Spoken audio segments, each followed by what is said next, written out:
We've been looking forward to this chat with Kevin Williamson. He's the National Review roving correspondent. Exchequer blog covers debt, deficits, intersection of finance, politics, author of The End is Near and It's Gonna Be Awesome. Remember talking to him about that. Great book. How Going Broke Will Leave America Richer, Happier, and More Secure. Kevin, good morning to you. Hey, how are you? We're doing great. How are you doing this morning? Well, I'm glad to be back from East St. Louis. Dude, I got to tell you, reading that, I wasn't even there with you, and I wanted to get out of there just to, looking at the words on the page. Yeah, it was, and I say this as someone who spent a lot of time in Detroit, and wrote a little book about Detroit. East St. Louis is shocking. I mean, it's really a mess. So, I was in Illinois doing a little tour of the state, trying to get, the temperature for Pat Quinn and what kind of job he's doing. And it's really an interesting trip because, I start off around Chicago and Hinsdale, where Pat Quinn's from, which is this beautiful, well-off, nice little suburb. And then the end of the line, of course, is East St. Louis, and things just seem to get, worse and worse the further down that direction you go. But it's a very strange place in that you can drive around in the middle of the city, but it feels like you're sort of on a country road because the weeds and grass and such have not only encroached past the sidewalks, but they've grown all the way out into the streets. So you're driving with this, kind of wall of vegetation on either side of you, even though you're right in the middle of the city. It's very strange. You make you talk about a guy who's doing his best. He's he's hitting his lawn like it owes him money, but you don't really care for his chances, especially when you describe what's all around him. Yeah, well, that's always the sad thing. You see it in Detroit, you see it in Philadelphia, and you certainly see it in East St. Louis, where every 25th house or so, every 30th house is owned by some upstanding citizen who cares about his property and his neighborhood, and they're trying to take care of it. So you'll see these burned down houses and abandoned buildings and stuff that is just shockingly neglected. And then in the middle of it, there'll be some 65-year-old guy who's is keeping things in immaculate repair, and you have to wonder, in the face of all the inertia going in the opposite direction, what are the chances for someone like that? And that's what's really sad about these sorts of communities, because you've got a lot of people who are, they're employed, they're responsible people, and they want to take care of themselves and their properties and their lives and their communities, but they don't have, quite the resources to make one thing happen or the other. They're not influential enough to change the governance in places, and they're not affluent enough to simply get up and move to some place that's better off. Because if they had any sense, they'd be in Houston or Fort Worth. Kevin Williamson with us. The piece is Where the Sidewalk Ends. It's the cover of the newest National Review print edition, which is not in my mailbox yet. But if you spend a quarter, you can read it on nationalreview.com. It's linked up on our Twitter feed this morning, too. Am I living 25 cents at a time here? Yeah, I was going to say, Kevin sees a good chunk of that, too. Yeah, you got at least a good 2-3 pennies from me last night when I accessed the article. I'll try not to spend that all. Well, if you were here in Illinois, it would already be taxed out of you, so at least you've got it for now. Just for perspective, I live in New York City. I'm used to urban stupidity. I lived in the South Bronx for years. Far worse than anything I've seen up here. Wow. Okay, there's a perspective maker for a lot of us. Yeah, the subhead is Danger and Despair in Pat Quinn's Crumbling Illinois. And later in the piece, you talk to a couple of people, I think further up I-55, who are talking about leaving. And that's what a lot of people are doing. I tell you, in the past 18 months, the number of people that I've talked to, that Riley's talked to, who are going to Florida, going to Texas, going to Tennessee. We've lost 3 or 4 people in our building where we work who just left for better opportunities out of state. Yeah, let's talk about going to Zurich. Walgreens has been based in Chicago since the 19th century, and it's getting ready to reincorporate as a Switzerland-based firm because governance and taxes and such are so unbearable there. But yeah, for individuals, of course, if you're between jobs, you're more likely to find a job somewhere else, and that's what's going to take you out of the state of Illinois. Though the folks that I really am concerned about are the ones who are stuck there, who can't up and move, who don't have other job options. Those are the people we should really probably be worrying about, and they're in bad shape. Or the ones who don't realize what's going on. I think the same people you talked to didn't know who Pat Quinn was, perhaps weren't aware of why the economy and the situation is like this in Illinois, and perhaps don't know that it's different elsewhere. It's different in North Dakota. It's different in Texas. It's different in Florida. Yeah, I mean, even in, sort of comparable places like, western Pennsylvania, where they're allowing energy exploration, the gas industry is developed, where you can go get a job, a very, very good job driving, a water truck for gas companies, that sort of thing. So, yeah, the economy is different other places. Now, I always, when people don't know who their governor is, I always kind of say, God bless them, because in a decent world, no one would pay any attention to politics. It wouldn't matter. But, Pat Quinn is, as the story argues, America's worst governor, and certainly in the sense that he is the one who is least equal to the challenge before him. I mean, Illinois was in bad shape before he got hold of it, although he's certainly been in politics there long enough. But, the turnaround of something like that, the state with your, particularly your unfunded liabilities and the pensions, which to me just seems, it's mathematically impossible that you're ever going to turn that around without actually just reneging on them, which the courts, of course, aren't going to let you do. It's going to be an interesting, sort of test case. But to fix a situation like Illinois' situation would take a really unique kind of political genius, sort of Churchill levels of leadership, and obviously this guy ain't that. Well, and to give you credit for one of the best lines I've read in a long time, if this is the land of Lincoln, then Pat Quinn is the gubernatorial John Wilkes Booth. The thing about Quinn, of course, was, one of the things Illinois is going to have to do is get a hold on its crime problem. I mean, everyone talks about Chicago because obviously Chicago is a big city and people pay attention to what goes on there. Mm-hmm. But the violent crime rate in East St. Louis is 5 times what it is in Chicago. I was shocked. Riley and I were talking off the air. We had no idea. We had no idea East St. Louis was that bad from a crime standpoint, from an environment standpoint, from a morale. Yeah. So in Chicago, in any given year, 1 person out of 100 will be a victim of violent crime. East St. Louis, it's 1 out of 19. So it's it's one of the most dangerous places in the country, certainly, and it's more dangerous than a lot of places I've spent time in overseas. So you can't straighten out a state when you've got that kind of crime, and you can't straighten out a state when you can't save its principal cities. I mean, that was really the lesson of Giuliani in New York, is you have to get a control on things at the sidewalk level so that people feel safe, so that they'll invest. And of course, Quinn, his big showpiece on this is this anti-violence program that gets turned into a slush fund that's probably going to result in people going to jail. And when you can't do that one thing right, I don't often call on people to resign, but he should probably step aside. I mean, I suspect he might lose his re-election, even though it takes a lot to get Illinois to vote for a Republican, particularly given the example of recent Republican governors who haven't necessarily been all that great. But a man with any self-respect would turn in his spurs. Well, luckily we got Pat Quinn, so that's not going to happen. If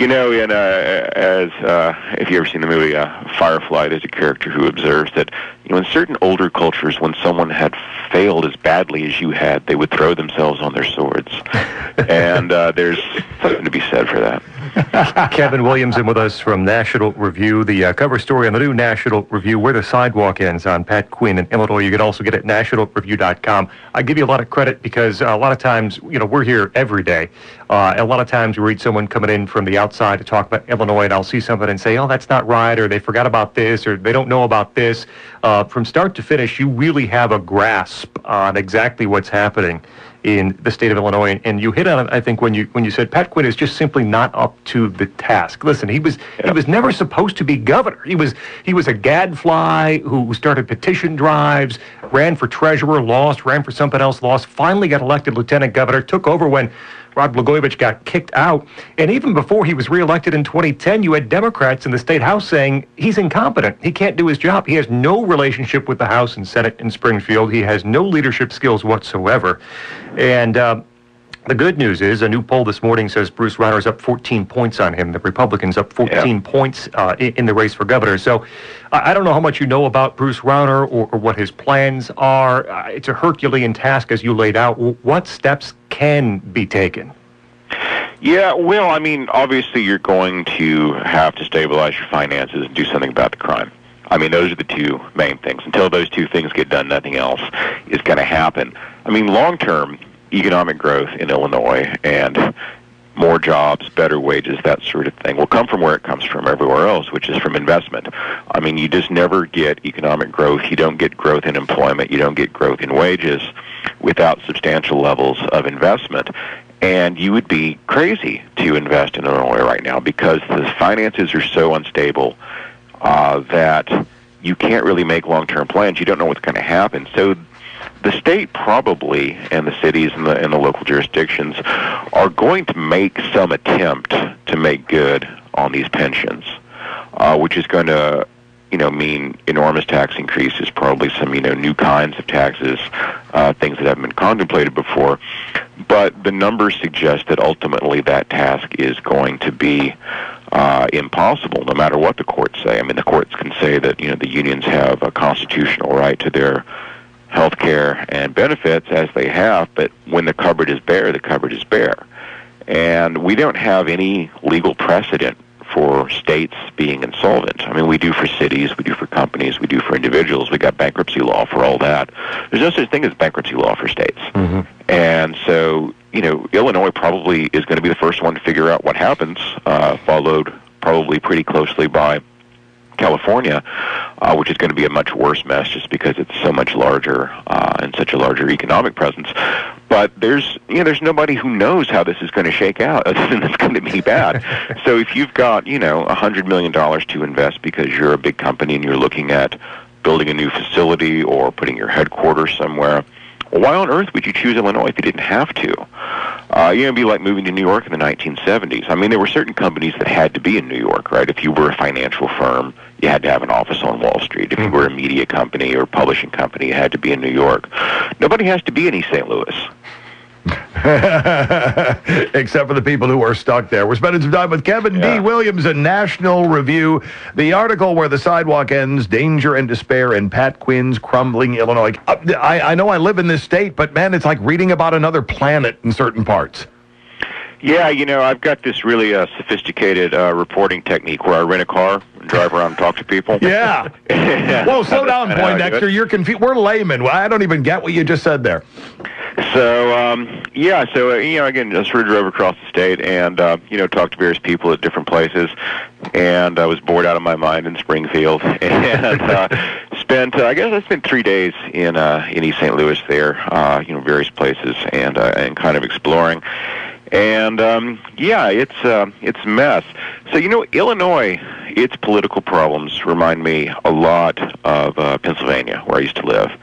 And they're similar states in the sense that they're states with a lot of, agricultural and small-town communities, but completely dominated by their big city. Almost everything in Illinois seems to revolve around Chicago. In fact, I went down by the Chamber of Commerce office in Springfield to talk to the guys about the economy, and they were all in Chicago interviewing governor's candidates. And I want to know what the hell they asked Pat Quinn and what he said, but they didn't get back to me on that. So, it's completely dominated by Chicago, and for a governor to make sense of that, you're going to need someone who's politically a lot more capable. In Pennsylvania you had Ed Rendell, who's not someone I think very highly of, but he's a smart, capable politician, and he was able to, finesse that issue in the state where you've got a lot of communities that don't have a whole lot in common, and they see their interests as being essentially rivalrous. And, he was a former mayor, of course, of Philadelphia, so he was well positioned to kind of try to do both things at once. I don't see anyone, certainly not on the Democratic side, who's going to probably be able to do that in Illinois. If Ronner ends up winning, a Republican is always going to be perceived as the enemy by the Chicago establishment. And it's going to be very, very difficult, I think, for him to do the two things that have to happen at once, which is to sort out the urban issues, and then also to sort out the kind of stagnation and lack of growth of the smaller communities in between. Kevin Williamson with us here for another minute or two. It's Riley and Scot on WROK. Where the Sidewalk Ends, his piece, nationalreview.com, cover story in the print edition of National Review 2.